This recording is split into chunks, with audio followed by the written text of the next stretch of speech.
जाओ।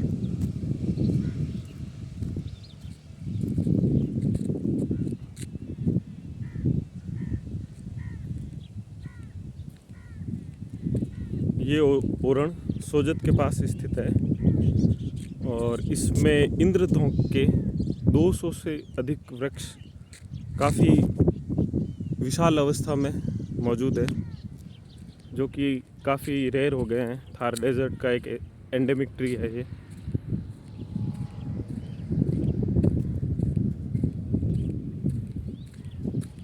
बहुत ही और विशाल अवस्था में ये मौजूद है। ओरण होने के कारण इन पेड़ों को यहाँ पर्याप्त संरक्षण है, जिसके कारण से जो विशेषकर जो बकरी चराने वाले लोग हैं वो इनको काटते नहीं हैं। इनकी जो डालियाँ हैं उनका शोषण नहीं हो रहा है, इसलिए बहुत ही प्राइम कंडीशन में है सारे।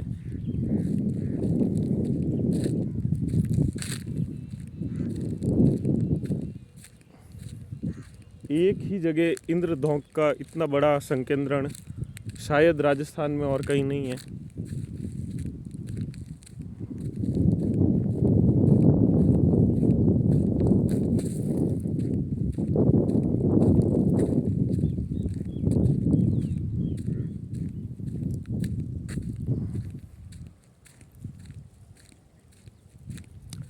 सोजत के पास खारिया सोडा नामक गांव में लवाजी महाराज का ओरण है ये।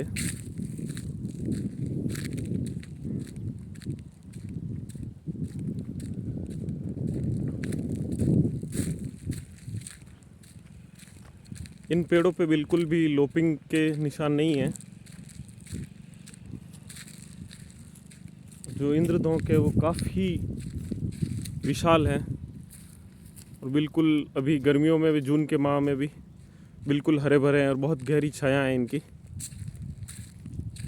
क्योंकि इस पेड़ में एवेन्यू ट्री बनने की काफ़ी संभावना है।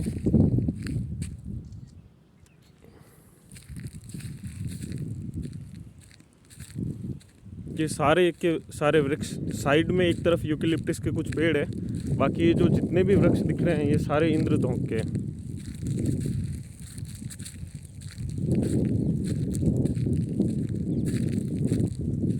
इसको एनोजिसिस सेरिशिया वैरायटी न्यूमिलेरिया नाम से भी जाना जाता है, जो इसका बॉटेनिकल नेम है।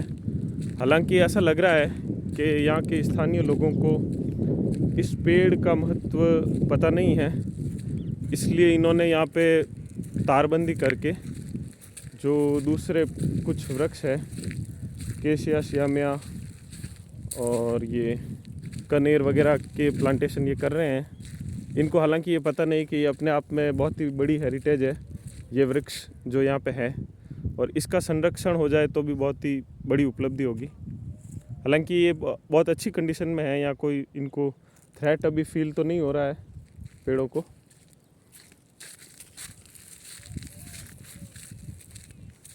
मगर यहाँ स्थानीय लोगों को या प्रशासन को, वन विभाग को, मुझे लगता है यहाँ इस वृक्ष की इतनी बहुतायत में उपलब्धता और इसके महत्व की जानकारी नहीं है।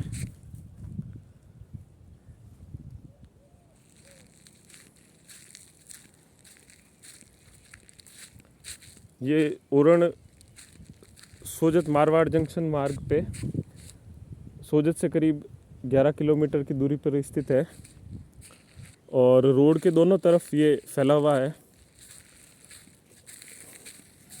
और जो ये इंद्रधनुष का जो ये विशाल क्लस्टर है, ये साइट अपने आप में एक बहुत ही जो नेचुरल हेरिटेज की एक साइट है,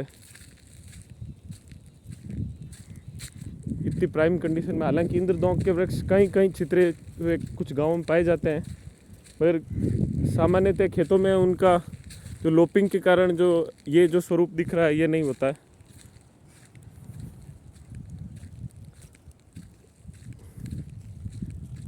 इस पेड़ के जो पौधे हैं सामान्यतः जो फॉरेस्ट नर्सरीज वगैरह में उपलब्ध नहीं होते हैं, प्राइवेट नर्सरीज में भी कहीं मिलते नहीं हैं।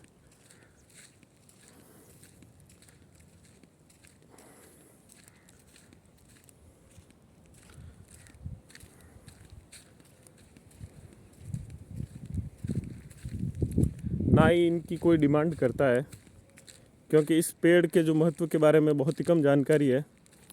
अब इसी फैमिली का एक जो कॉम्ब्रेटेसियाई फैमिली का जो वृक्ष है, जिसका आजकल सामान्यतः लोग घरों में छाया के वृक्ष के रूप में, शो के वृक्ष के रूप में प्रयोग कर रहे हैं, जिसका नाम है कॉम्ब्रेटेसियाई का लैंसीफोलियस, उसकी स्पीसीज़ का नाम है, मैं भूल गया हूँ उसका नाम।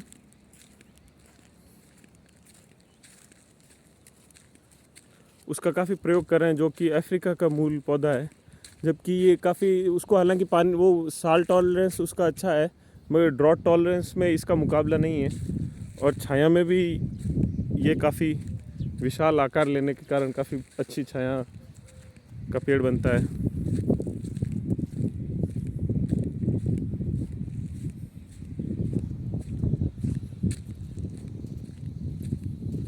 हाँ, मुझे याद आ गया, कोर्नोकार्पस लैंसीफोलियस नाम का जो पेड़ है वो लगाया जा रहा है। हालांकि वो यहाँ का पौधा नहीं है, देशज पौधा नहीं है, उसी फैमिली का और उससे ज़्यादा ड्रॉट टॉलरेंस वाला ये अपने पास ये पौधा उपलब्ध है।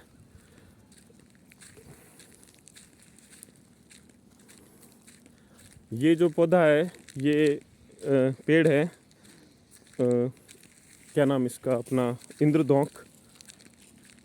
ये थार डेजर्ट का एंडेमिक है, यानी ये सामान्यतः राजस्थान से बाहर कहीं नहीं पाया जाता।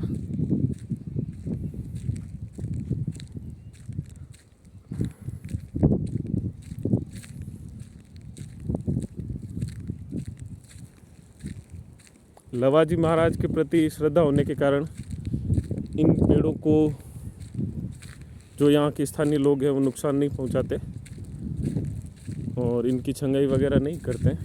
जैसे हालांकि ये नीचे जो पशु चारण किया जा सकता है ओरण में भी, जो ये बकरी वाले चरा रहे हैं।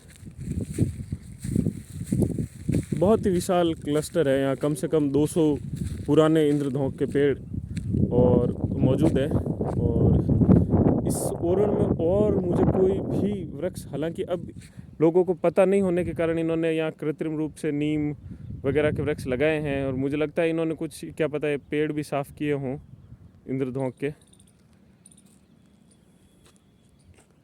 फिर इस जैसा क्लस्टर शायद ही कहीं हो पूरे राजस्थान में।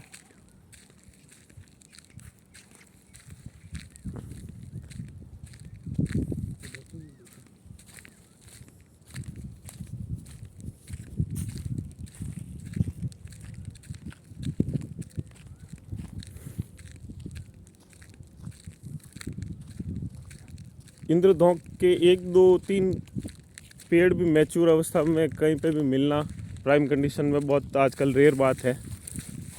उसमें इसके करीब 200 से अधिक और बहुत ही पुराने वृक्ष प्राइम कंडीशन में यहाँ पे मौजूद है।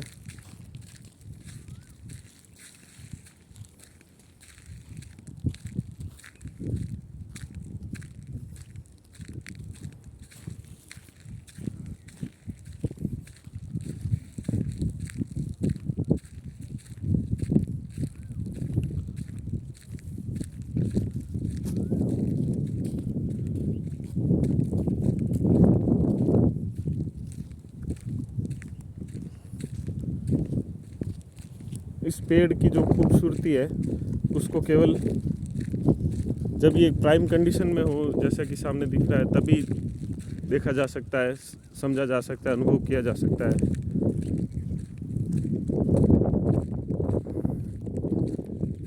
इस वर्ष पाली ज़िले में अकाल की स्थिति थी, वर्षा का बिल्कुल ही कम हुई थी। फिर भी ये अभी जून के महीने में, और ना इस बार मावट वगैरह कुछ हुई, बहुत ही घनी, जैसे कि जाड़ का वृक्ष होता है उस स्थिति में, मगर उससे काफ़ी विशाल है ये छाया की दृष्टि से। काफ़ी घनी छाया है इस पेड़ की।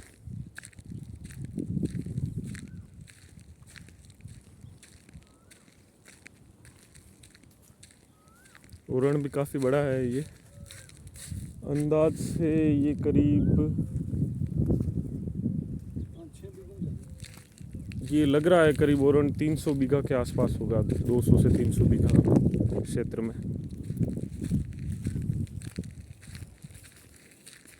हालांकि मेरे को यहाँ नए इंद्रों के पेड़ नहीं नज़र आ रहे हैं कहीं पे भी।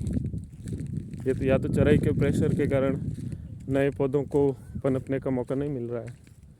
जो भी हैं काफ़ी पुराने वृक्ष हैं।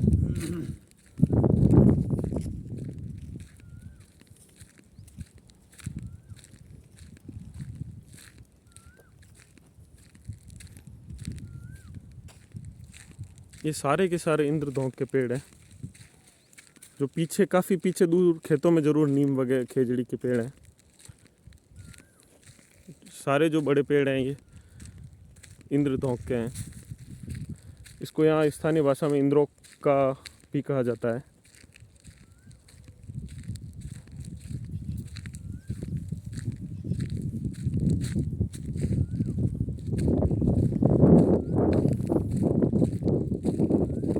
ये इंद्रधौंक के कुछ या तो ये रूट्स से निकले सकर्स वगैरह हैं, या जो पौधे हैं उनको चराई के कारण ये बड़े नहीं हो पा रहे हैं। काफ़ी है इस ओरण में ऐसे भी।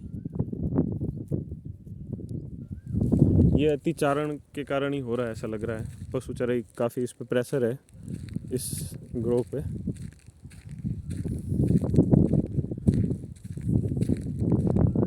ये सारी काफ़ी झाड़ी नुमा छोटे छोटे हो गए हैं, ये आगे बड़े नहीं हो पा रहे हैं लगातार। ये तो खेजड़ी का है वैसे।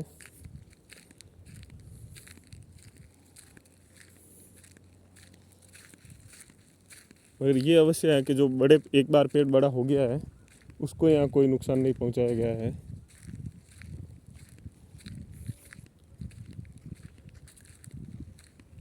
वो काफ़ी अच्छी स्थिति में है।